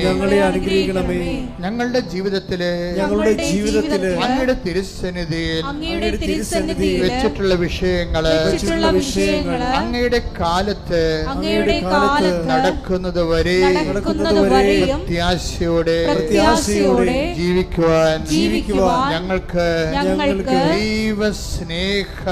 ദൈവസ്നേഹം സ്നിഗ്ധമായ പ്രത്യാശയാൽ അഭിഷേകം ചെയ്യണമേ. ഹല്ലേലൂയ ഹല്ലേലൂയ ഹല്ലേലൂയ ഹല്ലേലൂയ യേശുവേ നന്ദി ആരാധന ഹല്ലേലൂയ ഹല്ലേലൂയ. നമ്മൾ ശ്രദ്ധിക്കേണ്ട കാര്യം, ഉടമ്പടിയെ ഇങ്ങനെ ഒക്കുമെങ്കിലും ഒക്കട്ടെ, നമുക്ക് ചെയ്ത് നോക്കാം. നിങ്ങൾ അങ്ങനെ ഒരു അംബിഗസ് ഹൈപ്പോത്തറ്റിക്കലായിട്ട് ഒരു സാങ്കല്പികമായിട്ട് ചെയ്യുമ്പോഴാണ് നിങ്ങൾ ശരിക്കും ഉടമ്പടി എടുത്ത് പണി മേടിക്കുന്നത്. കാര്യം എന്താണ്? നിങ്ങൾ ദൈവത്തെ പരീക്ഷിക്കുകയാണ്. ചില ആൾക്കാരെന്ത് ചെയ്യും? അവർ ഉടമ്പടിയെക്കുറിച്ച് നല്ലവണ്ണം പഠിക്കും. ആദ്യം സാക്ഷ്യങ്ങളെല്ലാം കേട്ട് മനസ്സിൽ ഉറപ്പാക്കും. എന്നിട്ടെന്താ? ഒറ്റ ചെയ്താണ്. അവർ ഒറ്റ ചെയ്താണ്. ഉടമ്പടിക്ക് മുമ്പ് തന്നെ അവരിവിടെ വരുന്ന മുമ്പ് തന്നെ അവർ പോയി കുമ്പസാരിക്കും. അവർ ഇന്നലെ കേട്ട സാക്ഷ്യം എന്താണ്? ഞാൻ ഉടമ്പടിക്ക് മുമ്പ് തന്നെ 1 മാസമേ ഉടമ്പടിക്ക് എന്നെ ഒരുക്കിയെന്ന്. എനിക്ക് അതാണ് സംഭവം. ഞാൻ ഉടമ്പടി ചെയ്യുന്നതിന് 1 മാസം മുമ്പ് തന്നെ ഞാൻ ഉടമ്പടിയിലാണെന്ന രീതിയിൽ ജീവിക്കാൻ തുടങ്ങിയെന്ന് പറഞ്ഞിരിക്കുക. എന്താണ്? സത്യസന്ധമായിട്ട് ഇൻവെസ്റ്റ് ചെയ്തിരിക്കുകയാണ്. അപ്പം അങ്ങനെ വരണ കാരണം എന്താ വെച്ച് കഴിഞ്ഞാൽ അവർക്ക് ലാഗിങ് വരത്തില്ല. പക്ഷേ ലാഗിങ് വന്നില്ലേലും ഇങ്ങനെയുള്ള ആൾക്കാരെ സംബന്ധിച്ചിടത്തോളം ആന്തരിക അഭിഷേകമുള്ള കാരണം അവർക്ക് ടൈം പ്രശ്നമല്ലാതെ വരും. ഒരു കംപ്ലൈൻറ്റും ചെയ്യത്തില്ല. എന്താ കാര്യം? അതിന് ടൈം ആകുമ്പോൾ കർത്താവ് കൃത്യമായിട്ട് അത് ചെയ്യും. ഇപ്പം എന്താ വിഷയം എന്ന് പറയണത്? ഈ ഇപ്പം നിങ്ങൾക്കറിയാമല്ലോ, ഈ പറഞ്ഞ ഈ പ്രൊഫസർ ടോയ് തോമസിൻ്റെ വിഷയം തന്നെ എടുക്കുക. അവർ ആ ചേട്ടായി എന്താ ചെയ്യണത്? അവർ കോളേജ് പ്രൊഫസറാണ്, പക്ഷേ ഇവരും അതുപോലെ തന്നെ ടീച്ചറാണ്. പക്ഷെ അവരെന്ത് ചെയ്യും? അവർ ഈ സിറ്റുവേഷനിലും മറ്റുള്ളവർക്ക് ഈ പത്രങ്ങൾ കൊണ്ടുപോയി എല്ലായിടത്തും പറഞ്ഞിട്ട് അവരുടെ അനുഭവം എന്ന് പറഞ്ഞാൽ എന്താണെന്നറിയാവോ? അവിടെ അനുഭവം എന്ന് പറഞ്ഞാൽ അവരുടെ രോഗത്തിന് എന്താ സംഭവിച്ചിരിക്കുന്നത്? റേഡിയേഷൻ പറ്റത്തില്ല, ഓപ്പറേഷൻ പറ്റത്തില്ല, കീമോ പറ്റത്തില്ല. പക്ഷേ എന്ത്? പാലിയേറ്റീവ് കീമോ, മരിക്കാനുള്ള കീമോ കൊടുത്തിരിക്കുകയാണ്. ആ സംഭവം പക്ഷേ ഒരു കീമോ കഴിഞ്ഞ് 2 കീമോ 3ാമത്തെ കീമോ ടെസ്റ്റ് ചെയ്ത് നോക്കിയപ്പോൾ ഉണ്ട് 99% ഇവർ സുഖപ്പെട്ടിരിക്കണം. അപ്പം ഇവരുടെ അനുഭവങ്ങൾ പറഞ്ഞാണ് ഇവർ ആൾക്കാർക്ക് പത്രങ്ങൾ കൊടുക്കേണ്ടത്. എന്നുവെച്ചാൽ അത് കൊടുത്ത് ഒപ്പിച്ച് തീർക്കുന്ന ഒരു കാര്യമല്ല, മറിച്ച് എന്താണ്? അത് തന്നെ ഒരു ജോലിയാണ്, പ്രേക്ഷിത പ്രവർത്തനമാണ് ഉടമ്പടി. കാര്യം കാര്യം ഇത് ആദ്യമേ തന്നെ ഞാൻ തുടങ്ങിയപ്പോൾ തന്നെ പിശാച് പല്ലും നഖവും കൊണ്ട് പത്രത്തെ എതിർത്തായിരുന്നു. ഇപ്പം ഞാൻ 3-4 പേര് ഇതിൻ്റെ ഒരു കീബോർഡിൽ നിൽക്കുന്ന ആൾക്കാരുണ്ട്. ഞങ്ങൾക്ക് ഇതിനെക്കുറിച്ച് ഐഡിയ ഉണ്ട്, വ്യക്തമായ ഐഡിയ ഉണ്ട്. അപ്പോൾ എന്തെല്ലാം ലോകം മുഴുവനും തലകുത്തും പറഞ്ഞാലും ഞങ്ങളുടെ തലകുത്തും അറിയത്തില്ല. എന്താ കാര്യം? ഇപ്പം ഞാൻ തന്നെ നിങ്ങളുടെ വിഷയത്തിൽ ഞാൻ എപ്പോഴും സംസാരിക്കണം. എന്താ കാര്യം? ഈ വിഷയത്തിൻ്റെ ഇപ്പം ഞാൻ ജീവിച്ചിരിക്കുന്നിടത്തോളം കാലം ഫസ്റ്റ് ഹാൻഡ് പ്രൈമറി വിറ്റ്നസ് ഞാനാണ്. മാതാവ് പ്രത്യക്ഷപ്പെടേണ്ട കണ്ടത് ഞാൻ മാത്രമേ അമ്മയെ കണ്ടുള്ളൂ, സത്യമായിട്ടും കണ്ടുള്ളൂ. പക്ഷെ ഇന്ന് ലക്ഷക്കണക്കിന് മനുഷ്യർ അമ്മയെ കാണുന്നുണ്ട്, അനുഭവത്തിലൂടെയും നേരെയും. അപ്പോൾ ഇപ്പോൾ തന്നെ പ്രൊഫസർ ജോയ് തോമസിൻ്റെ ഈ ക്യാൻസർ വന്നിരിക്കുന്ന ചേച്ചി ഒരു ദിവസം വചനം കേട്ടുകൊണ്ടിരിക്കുക പറയും, ഇന്ന് കഠോരമായ രോഗത്തിലിരിക്കുന്നവർ മാതാവിൻ്റെ സാന്നിധ്യം മഴവില്ല് പോലെ കാണുമെന്ന് പറഞ്ഞ് അതുപോലെ തന്നെ കണ്ട്. അതെന്താ കാര്യം വെച്ച് കഴിഞ്ഞാൽ ഈ വിശ്വാസത്തിൽ ദൈവത്തെ അന്വേഷിക്കുന്നവർക്ക് ദൈവം സമീപസ്ഥനാണ്. ഹൃദയ പരമാർത്ഥതയോടെ take the bed of God. സ്തുതിക്കട്ടെ. ഹല്ലേലൂയ ഹല്ലേലൂയ ഹല്ലേലൂയ ഹല്ലേലൂയ. യേശുവേ നന്ദി. ഹല്ലേലൂയ ഹല്ലേലൂയ ഹല്ലേലൂയ. യേശുവേ ആരാധന ആരാധന ആരാധന. യേശുവേ നന്ദി. മഹത്വം മഹത്വം മഹത്വം മഹത്വം. ഹല്ലേലൂയ ഹല്ലേലൂയ ഹല്ലേലൂയ. 145 സങ്കീർത്തനം 18 തിരുവചനം. സങ്കീർത്തനം 145:18. തന്നെ വിളിച്ചപേക്ഷിക്കുന്നവർക്ക് ഹൃദയ പരമാർത്ഥതയോടെ വിളിച്ചപേക്ഷിക്കുന്നവർക്ക് കർത്താവ് സമീപസ്ഥനാണ്. കളങ്കമില്ലാതെ പരമാർത്ഥത വേണം. അല്ല ഒക്കുവോ? അച്ഛൻ പറഞ്ഞ് ശരിയായിരിക്കുവോ? അത് മഴവില്ല് ചുമ്മാ കണ്ടതല്ലേ? ആകാശത്ത് കാണാൻ മഴവില്ലൊക്കെ പിന്നെ അച്ഛൻ പറഞ്ഞതാണ്. അച്ഛൻ പറഞ്ഞാലും പറഞ്ഞില്ലെങ്കിലും മഴവില്ല് അവിടെ ഉണ്ടാകത്തില്ലേ? ഇങ്ങനെയൊക്കെ എന്ത് വേണമെങ്കിൽ നമുക്ക് സംശയിക്കാം. അതുകൊണ്ട് തന്നെയാണ് ഹൃദയ പരമാർത്ഥതയോടെ. കാര്യം എന്താണ്? കർത്താവ് എന്നോട് സംസാരിച്ചതാണെന്ന് അതൊക്കെ അറിയാമല്ലോ. ദൈവവിധി പ്രകാരമുള്ള ദൈവഹിതപ്രകാരമുള്ള ദർശനങ്ങളുണ്ടാകും. അപ്പോൾ ആ വ്യക്തിക്ക് അത് ഉദ്ദേശിക്കുന്നുണ്ടെങ്കിൽ ആ വ്യക്തിക്ക് അതിൻ്റെ ഇൻ്റർപ്രിട്ടേഷൻ കൊടുത്തിരിക്കും ദൈവം. ഇങ്ങനെയല്ല നമ്മൾ സ്വപ്നത്തിലൂടെ ഓരോ കാര്യങ്ങൾ വിവേചിക്കുന്നത്.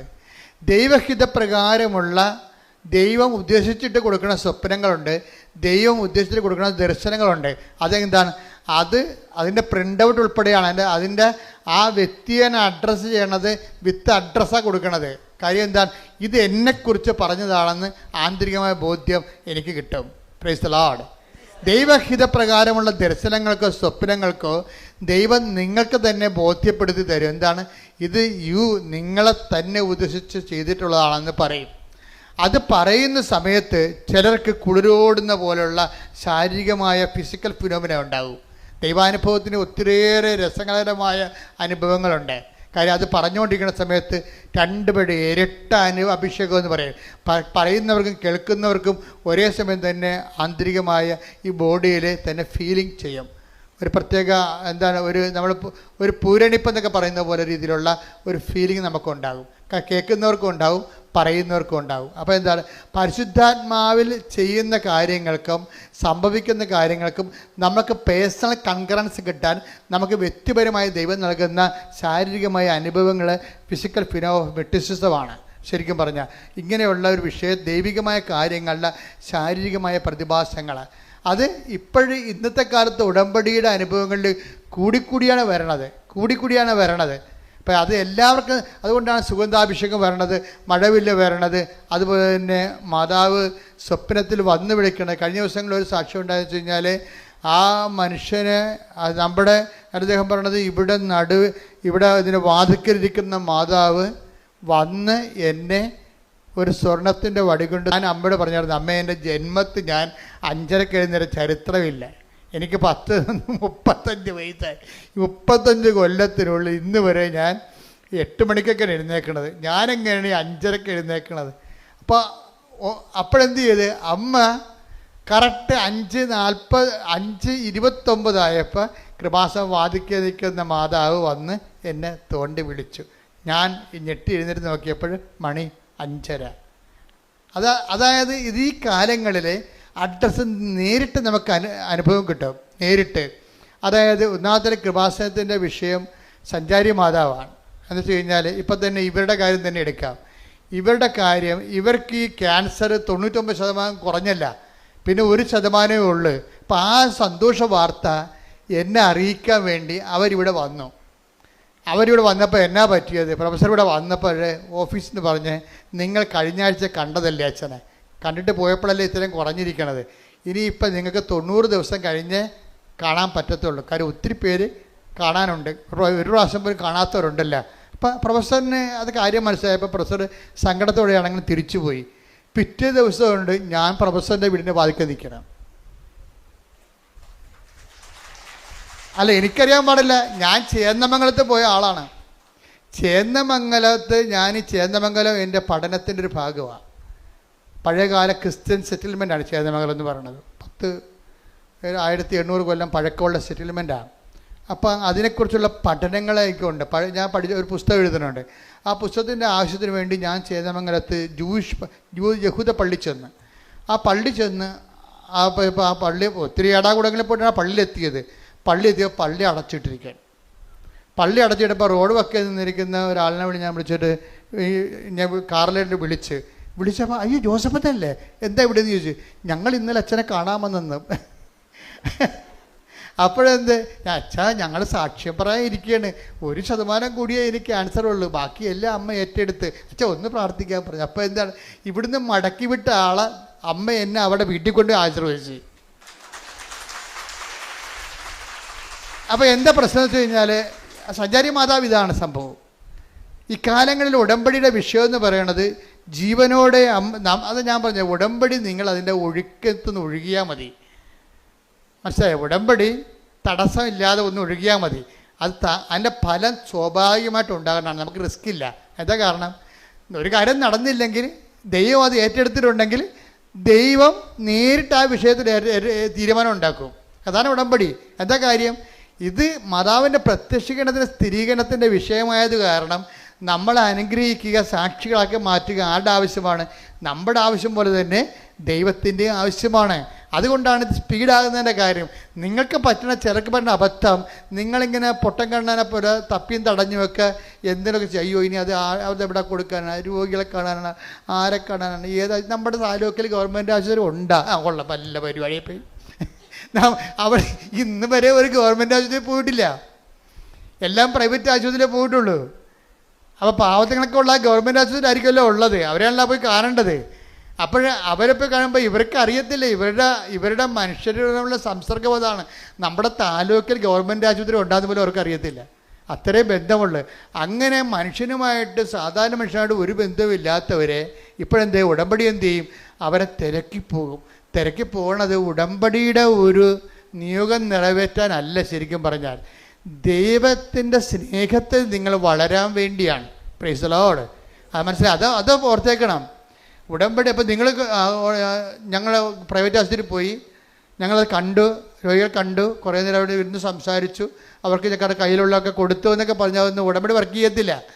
നിങ്ങൾ എന്താ കാര്യം നിങ്ങൾ ചെയ്യണ കാര്യങ്ങളെല്ലാം ആരാ, ക്രിസ്തുവിനോടുള്ള സ്നേഹത്തോടെയാണ് ചെയ്യേണ്ടത്. Price the Lord. ഇത് നിങ്ങൾ ചെയ്യുമ്പോഴെല്ലാം കർത്താവിൻ്റെ സ്നേഹത്തിലാണ് അത് ചെയ്യേണ്ടത്. പ്രാർത്ഥിക്കുക.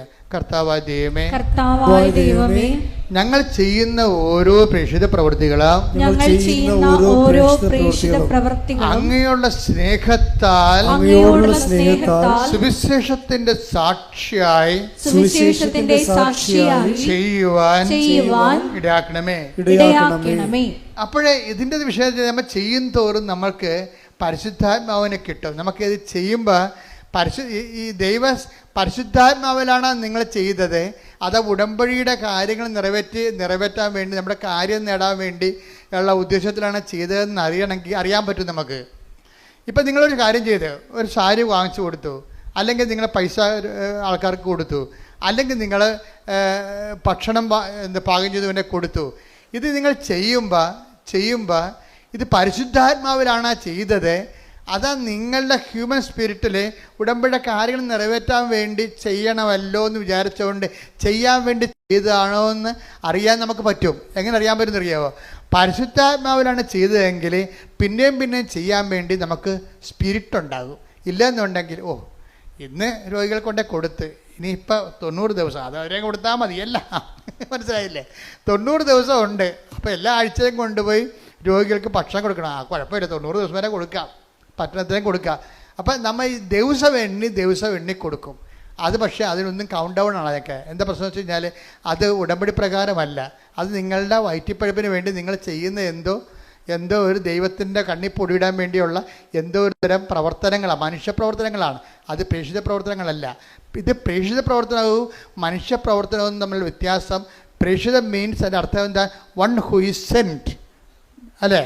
പ്രേക്ഷിതം അതായത് ഒരാളെ പറഞ്ഞു വിടുക. ഒരാൾ പറഞ്ഞിട്ടാണ് നമ്മളത് ചെയ്യണത്. അതിനാണ് പ്രേക്ഷിതം എന്ന് പറയണത്. സംസ്കൃത വാക്കാണ്, അതിനാ പ്രേക്ഷിത എന്നൊക്കെ പറയത്തില്ലേ. എന്നുവെച്ചാൽ സ്വയം ചെയ്യണതല്ല. ദൈവം എൻ്റെ പിതാവ് എന്നെ അയച്ചതുപോലെ ടേക്ക് ദ ബെഡ് അപ്പ് ശ്രദ്ധിക്കട്ടെ. ഹല്ലേലൂയ ഹല്ലേലൂയ ഹല്ലേലൂയ. യേശുവേ നന്ദി, യേശുവേ സ്തുതി. ഹല്ലേലൂയ ഹല്ലേലൂയ ഹല്ലേലൂയ ഹല്ലേലൂയ. യേശുവേ ആരാധന ആരാധന ആരാധന. യേശുവേ നന്ദി, മഹത്വം മഹത്വം മഹത്വം. യോഹന്നാൻ 20:21. പിതാവ് എന്നെ അയച്ചതുപോലെ, പറഞ്ഞ പിതാവ് എന്നെ അയച്ചതുപോലെ ഞാനും നിങ്ങളെ അയക്കുന്നു. അതാണ് വിഷയം. ഞാനും അയക്കുന്നു. അടുത്ത വരി. ഇത് പറഞ്ഞിട്ട് അവരുടെ മേൽ വിശ്വസിച്ചുകൊണ്ട് അവരോട് അരുൾ ചെയ്തു, നിങ്ങൾ പരിശുദ്ധാത്മാവിനെ സ്വീകരിക്കുവിൻ. അപ്പോൾ എപ്പോഴും പ്രേക്ഷിത പ്രവർത്തനത്തിന് അത് എൻസ്പിരിറ്റഡ് ആണ്, മനസ്സിലായില്ലേ? മറ്റൊരു സാധാരണ പ്രവർത്തനങ്ങൾക്ക് ഹ്യൂമൻ സ്പിരിറ്റഡ് ആണ്. ഇത് വ്യത്യാസം ഇതാണ്. പ്രേക്ഷിത പ്രവർത്തനം. ഇപ്പം നമ്മൾക്ക് നമ്മുടെ IELTS പാസ്സാകാൻ വേണ്ടി നമ്മൾ പൊതിച്ചോറ് കെട്ടിക്കൊണ്ടുപോയി രോഗികൾക്ക് കൊടുക്കുന്നു, ഗുഡ് ബൈ, അവരും തിന്ന് നമുക്ക് സമാധാനം. എന്നിട്ട് നമ്മൾ കമ്പ്യൂട്ടറെ റിസൾട്ട് വന്നാന്ന് പറഞ്ഞ് കൈയടിച്ചെടുത്ത് നോക്കിക്കൊണ്ടിരിക്കുന്നു. ഇത് ഹ്യൂമൻ സ്പിരിറ്റിലാണ് വർക്ക് ചെയ്യണത്.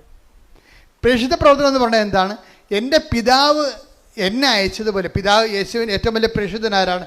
ഈശോയാണ്. അപ്പ അയച്ചതാണ്.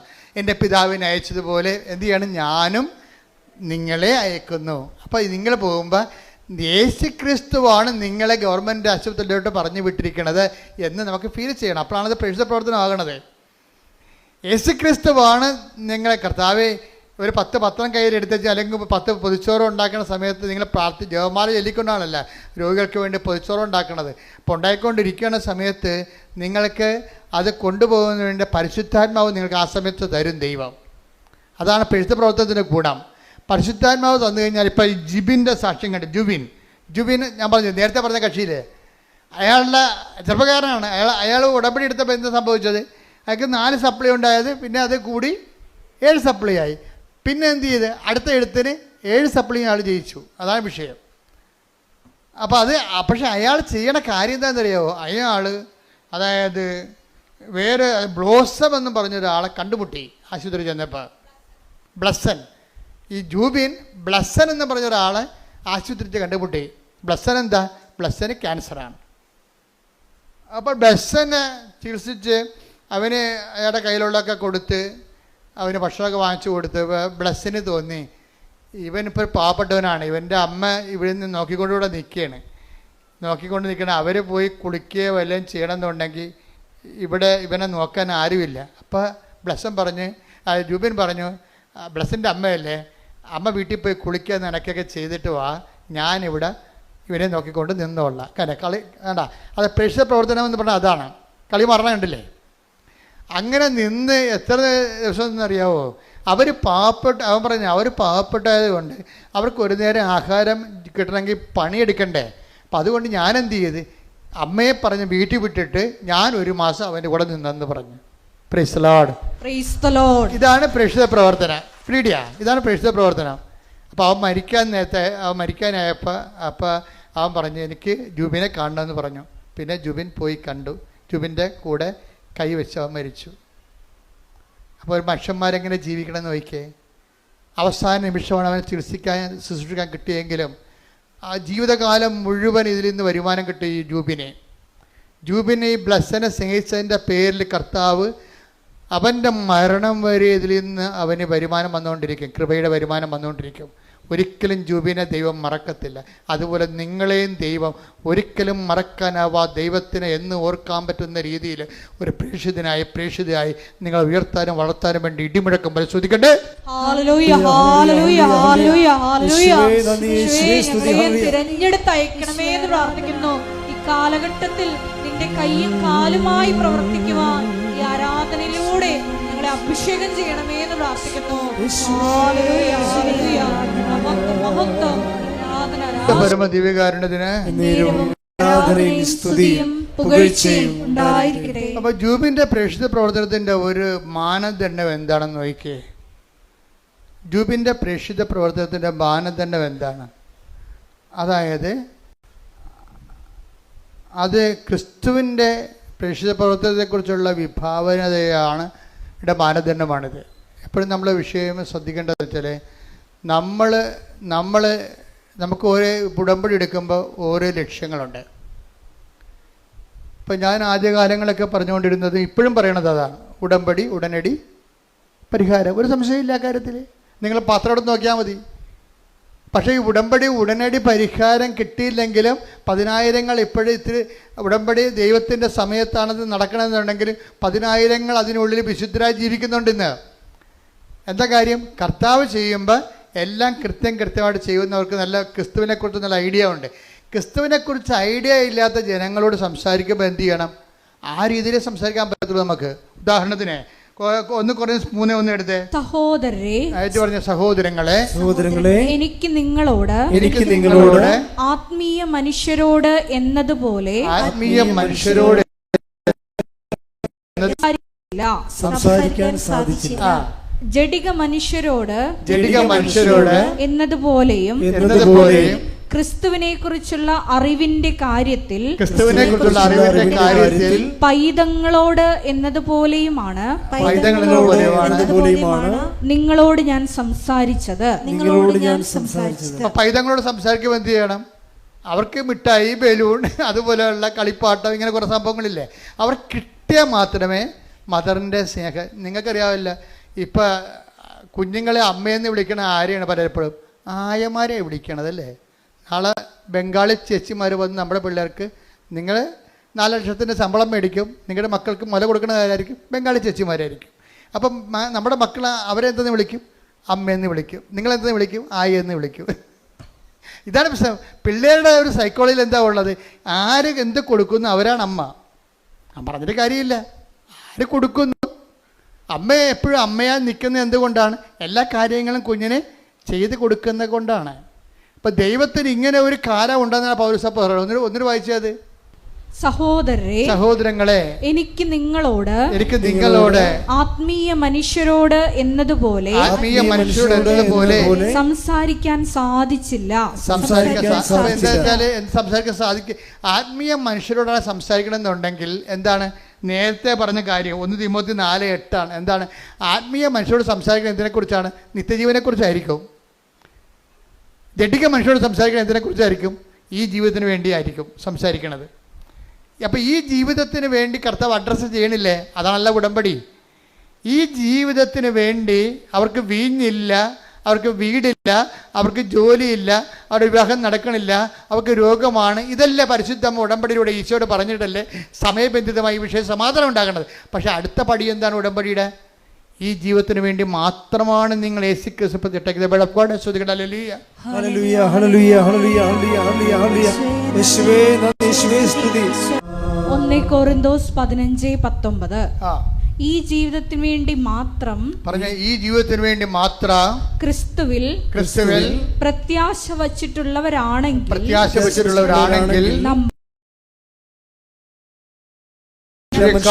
നിർഭാഗ്യരാണ്. അപ്പൊ ക്രിസ്തുവിൽ പ്രത്യാശ അർപ്പിക്കണം. എന്തിനാണ്? ഈ ജീവിതത്തിന് വേണ്ടിയും മാത്രമാണെന്നാണ് ചോദിക്കണത്. വെച്ചാൽ ഈ ജീവിതത്തിന് വേണ്ടി ഉണ്ട്, ഈ ജീവിതത്തിന് വേണ്ടി, പിന്നെ എന്താണ്? വരാനിരിക്കുന്ന ജീവിതത്തിന് വേണ്ടി കൂടിയാണ്. അപ്പോൾ വരാനിരിക്കുന്ന ജീവിതത്തിന് വേണ്ടി കൂടുതലാണ് നിങ്ങളുടെ ചില കാര്യങ്ങൾ താമസിക്കുന്നുണ്ടെങ്കിൽ എപ്പോഴും ഓർത്തേക്കണം, നിങ്ങളെന്താണ്? നിത്യജീവൻ്റെ എക്സ്പ്രസ് ഹൈവേയിലേക്ക് വന്നു എന്ന്. എന്താ കാര്യം? എന്താണ്? ദൈവം ഈ ജീവിതത്തിൽ ഉടമ്പടിയിൽ ഒരു 3-4 കാര്യങ്ങൾ പടപെടാതെ നിങ്ങളുടെ കാര്യം നടക്കുകയും ചില കാര്യങ്ങൾ താമസിക്കുകയും ചെയ്യുമ്പോൾ അത് താമസിക്കുന്നതല്ല, മറിച്ച് എന്താണ്? നിത്യജീവനെക്കുറിച്ച് നിങ്ങൾ ഈ കാലഘട്ടങ്ങളിൽ ചിന്തിക്കാനും അതിനുവേണ്ടി ഇൻവെസ്റ്റ് ചെയ്യാനും വേണ്ടി ദൈവം നിങ്ങളെ ഒരുക്കുന്നതാണ്. കൈയടിച്ച് ശ്രദ്ധിക്കട്ടെ. മലയാളിക്ക് ഒരു കുഴപ്പമുള്ളേ, മലയാളിക്ക് എന്ത് ബൈബിൾ പഠിച്ചാലും അവന് നയിക്കുന്നത് പഴഞ്ചൊല്ലായിരിക്കും. മലയാളി എന്ത് ബൈബിൾ, മലയാളിയുടെ ഒരു ദുരന്തം അതാണ്. എന്ത് ബൈബിൾ അവൻ പഠിച്ചാലും അവനെ നയിക്കണത് ആരായിരിക്കും? പഴഞ്ചൊല്ലായിരിക്കും. അത് നമ്മൾ അറിയത്തില്ല. നമ്മൾ അറിയാതെ നമ്മുടെ അകത്ത് കിടക്കുന്നൊരു വൈറസാണ് ഈ പഴഞ്ചൊല്ല്. ഇപ്പം നിങ്ങൾ പറയും ആറ്റിക്കളഞ്ഞാലും പണിയായി. അതേ സംഭവം മലയാളം അങ്ങനെ ചെയ്യത്തുള്ളൂ. അവൻ അർത്ഥ കൈക്ക്. അപ്പം ഈ ബേസിക് സ്വഭാവങ്ങളുള്ള കാരണം തന്നെ ദൈവാനുഗ്രഹം കുറയാൻ സാധ്യതയുണ്ട്. നമ്മുടെ സാംസ്കാരിക അവബോധം മനസ്സിൽ കിടക്കുന്നത് എന്താണ്? ഇതുപോലെ തന്നെ ബൈബിളേതരമായി നിലവാരപ്പെട്ടിട്ടുള്ള ദൈവഹിതപ്രകാരമുള്ള ദൈവത്തെ സ്വീകരിക്കാത്ത ഒരു ജനതയുടെ സ്വയം പ്രകാശനങ്ങളാണ്. അതിനാണ് പഴഞ്ചൊല്ലെന്ന് പറയണത്. എന്താ പ്രോബ്ലം എന്ന് വെച്ച് കഴിഞ്ഞാൽ ബൈബിളിനെതിരാണ്. നിങ്ങൾ പറയും ആറ്റിക്കളഞ്ഞാലും അളന്ന് കളയണം. അപ്പോൾ കർത്താവ് എന്ന് പറയും, നിങ്ങൾ അളക്കുന്ന അളവ് പോലോട്ട് തന്നെ തിരിച്ച് നിങ്ങൾക്ക് മാത്രം അളന്നാൽ പറ്റത്തില്ല. മത്തായി 7:2 നിങ്ങൾ അളക്കുന്ന അളവ് കൊണ്ട് തന്നെ നിങ്ങൾക്കും അളന്ന് കിട്ടും. പക്ഷെ ഇത് എങ്ങനെ സംഭവിച്ചിരിക്കുന്നത്? ഇത് ലൂക്കാസ് സുവിശേഷമാണ് നല്ലത്. ലൂക്കാസ് സുവിശേഷം 6:38 അവസാനമാണ് പറയണത്, നിങ്ങൾ അളക്കുന്ന അളവുകോല് കൊണ്ട് തന്നെ നിങ്ങൾക്കും അളന്ന് കിട്ടുമെന്ന്. പക്ഷെ എന്താ പ്രശ്നം വെച്ചാൽ അതൊക്കെ മുമ്പ് പറഞ്ഞ വാക്ക് എന്താണ്? കൊടുക്കുവിൻ നിങ്ങൾക്ക് ലഭിക്കും. അതാണ് പറഞ്ഞത്. അതിക്ക് മുമ്പ് പറയാം, കൊടുക്കുവിൻ നിങ്ങൾക്ക് ലഭിക്കും. എന്ത് കിട്ടും? അമർത്തി കുലുക്കി നിറച്ചളന്ന് അവൻ നിൻ്റെ മടിയിലോട്ട് ചൊരിയും എന്ന് പറഞ്ഞിട്ടാണ് പറഞ്ഞത്. ഇങ്ങനെ ചൊരിയണമെങ്കിൽ എന്ത് ചെയ്യണം? നിങ്ങൾ അളക്കുന്ന അളവുപോലെ ഉണ്ടെങ്കിൽ നിങ്ങൾക്ക് കൈ നീളത്തില്ലെന്ന്, ദൈവം കൈ നീളത്തില്ലെന്ന് അർത്ഥം. നമ്മൾക്ക് കൈ നീളത്തില്ലെങ്കിൽ ദൈവത്തിൻ്റെ കൈ നീളത്തില്ലെന്നാണ് ഈ പറയണത്. കേൾക്കുമ്പോഴവർക്കും നമുക്ക് കൊടുക്കുമെന്നെങ്കിൽ ലഭിക്കും. പക്ഷെ എങ്ങനെ കൊടുക്കണം? അമർത്തി കുലുക്കി നിറച്ച് അളന്ന് അവൻ നിൻ്റെ മടിയിലോട്ട് ചൊരിയണമെങ്കിൽ എന്ത് ചെയ്യണം? നമ്മൾ അളക്കണം ആദ്യം. നിങ്ങൾ അളക്കുന്ന അല്ലാതെ ദൈവമാണല്ലോ ആദ്യം അളക്കണത്. ആ വചനം ഒന്ന് വായിച്ചേ. ലൂക്ക 6:38. ലൂക്ക 6:38. കൊടുക്കുവിൻ നിങ്ങൾക്കും കിട്ടും, നിങ്ങൾക്ക് ലഭിക്കും. അമർത്തി കുലുക്കി നിറച്ചളന്ന് അവർ നിങ്ങളുടെ മടിയിൽ ഇട്ടുതരും. നിങ്ങൾ അളക്കുന്ന അളവ് കൊണ്ട് തന്നെ നിങ്ങൾക്കും അളന്ന് കിട്ടും. ഞാൻ എന്ത് ഇത് വായിച്ചപ്പോഴേക്കും ഈ ജുബിനുണ്ടല്ലോ നിത്യത സമൃദ്ധമായിരിക്കും. എന്താ കാര്യം? ഞാൻ രോഗിയായിരുന്നു, നിങ്ങൾ എന്നെ കണ്ടു എന്ന് പറഞ്ഞില്ലേ? കണ്ടിട്ട് അവൻ പോകുന്നില്ലല്ലോ, 1 മാസം അവിടെ നിന്നില്ലേ? അതാണ് സംഭവം. എൻ്റെ പിതാവിനാൽ ഇപ്പം നിങ്ങൾ ഓർക്കും ശരിയാണ്, കൊടുക്കും നമുക്ക് ലഭിക്കും. അപ്പോൾ നമുക്ക് IELTS പാസ്സാവുന്ന വെച്ചാൽ പറയണം, ശരി. അപ്പോൾ നമ്മുടെ പുരയിടം വിറ്റ് പോകും, നല്ല വിലക്ക് വിറ്റ് പോകുമായിരിക്കും. നിങ്ങൾ ഞാൻ പറയണതൊന്ന് ചിന്തിക്കണ വേറെ. നിങ്ങൾ കൊടുക്കും, ശരി അവന് നമ്മൾ ആണെങ്കിൽ നമുക്ക് 2 കിലോ അരി വാങ്ങിച്ചു കൊടുക്കാം, 10 ഉടുപ്പ് വാങ്ങിച്ചു കൊടുക്കാം. അങ്ങനെയാണെങ്കിൽ പിന്നെ എന്ത്? അപ്പോൾ ജോലി കിട്ടുമല്ല, അപ്പോൾ ശമ്പളം കിട്ടുമല്ല, അപ്പോൾ നമ്മൾ 100 ഉടുപ്പ് തിരിച്ച് വാങ്ങിക്കാമല്ല. ഇങ്ങനെ ഭാഗികമായിട്ടും മാനുഷികമായിട്ടും ക്യാഷ് ആൻഡ് കയ്യിലാണ് വചനം നിങ്ങൾ ചിന്തിക്കുകയും ആലോചിക്കുകയും മനസ്സിലാക്കുകയും ചെയ്യും. അതല്ല ഇവിടുത്തെ പ്രശ്നം. എന്താ പ്രശ്നം? ഈ നിത്യതയെക്കുറിച്ചാണ് കർത്താവ് ഇതെല്ലാം പറഞ്ഞിരിക്കുന്നത്. എൻ്റെ ഞാൻ രോഗിയായിരുന്നു, നിങ്ങൾ എന്നെ സന്ദർശിച്ചു. എൻ്റെ പിതാവിനാൽ അനുഗ്രഹീതരെ വരുവിൻ, ലോകാരംഭം മുതൽ ഒരുക്കിയിരിക്കുന്ന രാജ്യം നിങ്ങൾ കൈവശമാക്കിക്കൊള്ളുവേ. നിത്യതയെക്കുറിച്ചാണ് ഇതെല്ലാം പറയണത് പലതും. അപ്പോൾ ജൂബിനെ സംബന്ധിച്ചിടത്തോളം ഒരു മണിക്കൂർ പോയി നിൽക്കാൻ പറഞ്ഞപ്പോൾ അവനെന്ത് ചെയ്ത്? 1 മാസം പോയി നിന്ന്. അപ്പോൾ അവന് എന്താ കിട്ടാൻ പോണേ? നിത്യതയാണ് അവന് വരാൻ പോണത്. അവൻ്റെ ഇതിനോടുകൂടി നിത്യത. അപ്പം നിങ്ങളൊക്കെ ചത്ത് കഴിയുമ്പോൾ ഈ ജീവിതത്തിൽ എന്താ അച്ഛൻ ഈശോ ഒന്നും പറയാത്തത്? അങ്ങനെയാണ് ചേർത്ത് നൽകുമെന്ന് ഈശോ പറയണത്. വരാനിരിക്കുന്ന രാജ്യത്തെ നിത്യജീവനം. ടേക്ക് ദ ബെഡ് ഫോർ വരാനിരിക്കുന്ന. ഇപ്പോൾ ഈ ജീവിതത്തിൻ്റെ ഡിമാൻഡ്സുകൾ സാറ്റിസ്ഫൈ ചെയ്തതിന് ശേഷമാണ് അതിൻ്റെ കൂടെ എന്ത് ചെയ്യും? ഉടമ്പടിക്ക് വരാനിരിക്കുന്ന കാലത്ത് നിത്യജീവനം. Take the bed for. ശ്രുതികട ഹല്ലേലൂയ ഹല്ലേലൂയ ഹല്ലേലൂയ ഹല്ലേലൂയ. യേശുവേ നന്ദി, യേശുവേ സ്തുതി. ഹല്ലേലൂയ ഹല്ലേലൂയ ഹല്ലേലൂയ ഹല്ലേലൂയ ഹല്ലേലൂയ. മർക്കോസ് 10:29-30. മർക്കോസ് 10:29-30. യേശു പ്രതിവചിച്ചു, സത്യമായി ഞാൻ നിങ്ങളോട് പറയുന്നു, എന്നെ പ്രതിയും സുവിശേഷത്തെ പ്രതിയും ഭവനത്തെയോ സഹോദരന്മാരെയോ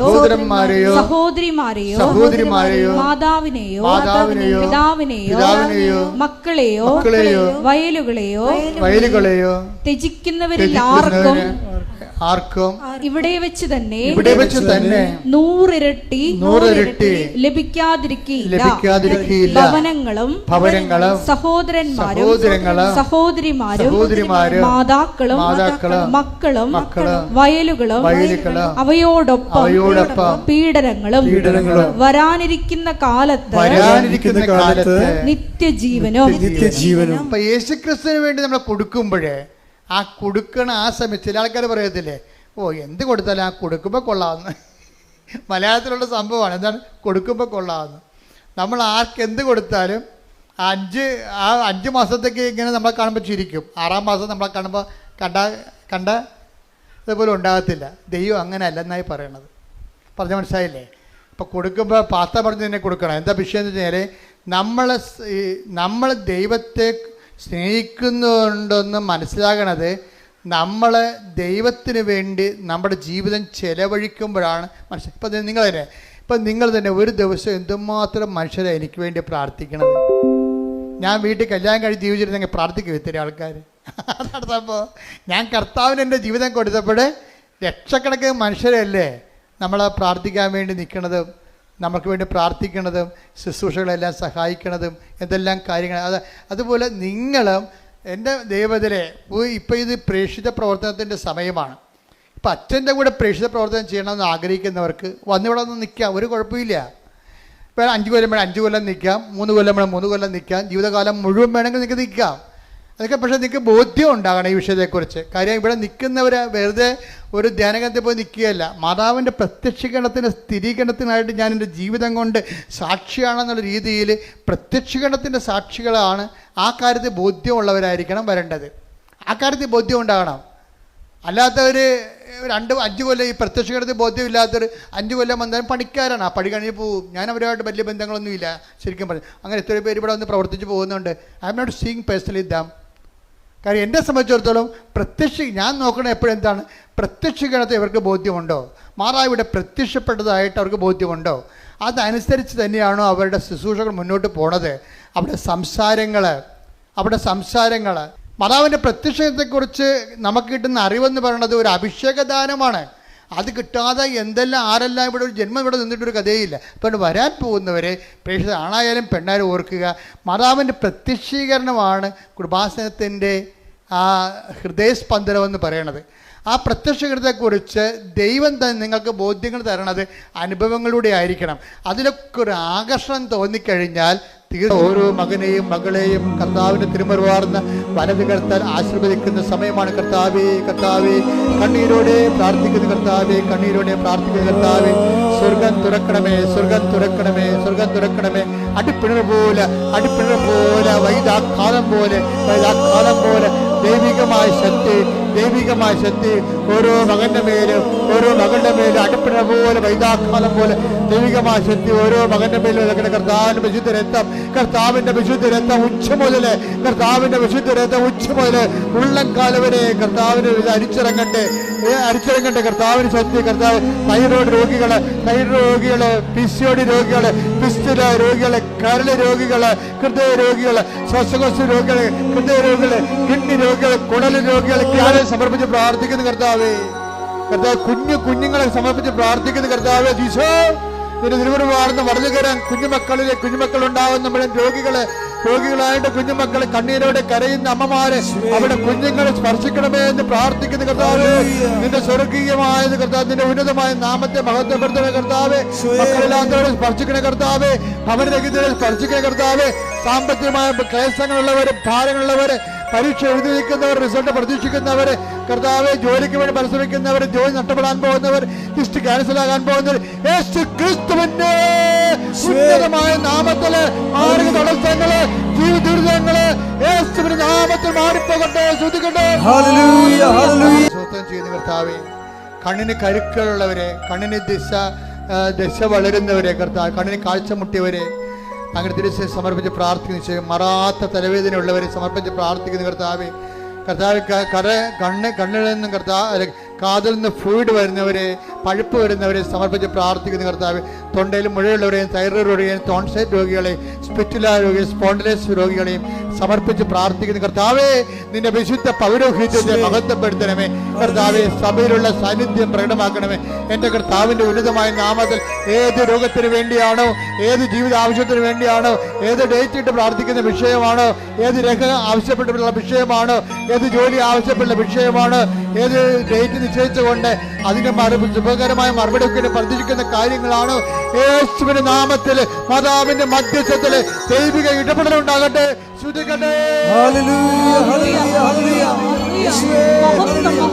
മൗനമായി പ്രാർത്ഥിക്കേണ്ട സമയമാണ്.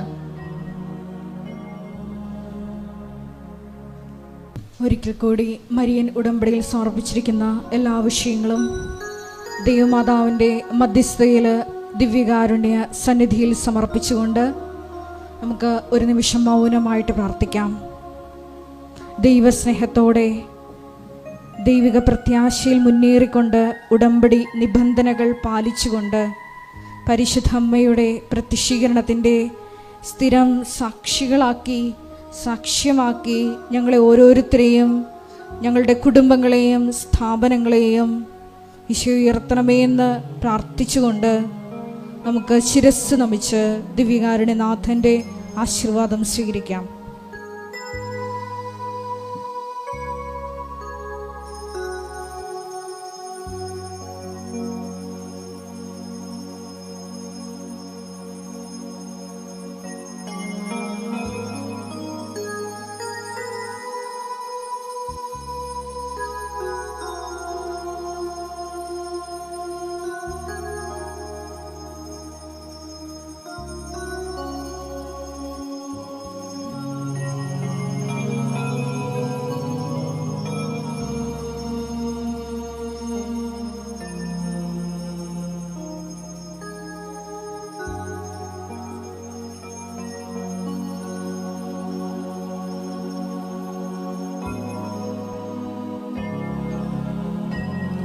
പരിശുദ്ധ പരമ ദിവ്യകാരുണ്യമേ, എന്നുമെന്നും അങ്ങേക്കാരാധന. പരിശുദ്ധ പരമ ദിവ്യകാരുണ്യമേ, എന്നുമെന്നും അങ്ങേക്കാരാധന. പരിശുദ്ധ പരമ ദിവ്യകാരുണ്യമേ, എന്നുമെന്നും അങ്ങേക്കാരാധന.